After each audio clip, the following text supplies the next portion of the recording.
You're at the park with your kids and you're in a hurry to get going. And so you say something like this, guys, it's time to get in the car, okay? So let's finish up here and let's get to the car, all right? No response.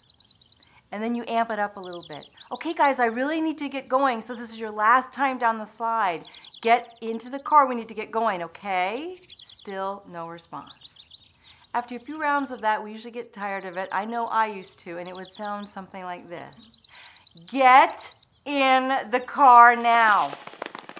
So they're in the car, but they're upset, you're upset, and it's a lose-lose situation. So do you wonder if there's a different way you might try approaching your kids that might be a little bit more effective than ramping it up and making demands that upset everyone? As it turns out, there is, and it comes from a surprising place, the land of car sales. If you've ever gone and bought a car, you have been at the receiving end of a very powerful sales tool that works with kids and people buying cars.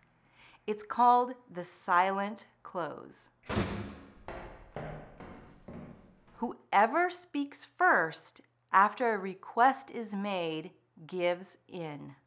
So here's what a car salesman does who's good at the silent close. After you make an offer, they come back with their proposal and they will sit in the lingering, uncomfortable silence because they know whoever speaks first is likely to back down. Now, how does this apply to parenting? Most of us tend to use more words to try to get our kids to cooperate. When what happens, we use more words, then we start a big battle and negotiation and a power struggle. So this is what does not work when making a request. Guys, get in the car. It's time to go. We need to go to the bank, groceries, I gotta run to the bank. I got a bunch of stuff to do before we get going. Okay, come on.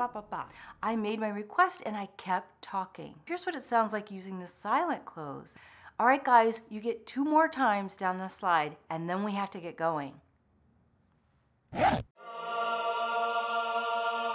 Once we learn how to do this, we have to be willing to be in the silence. We've got to be willing to be quiet. We've got to be willing to stop ourselves. We have to shut up.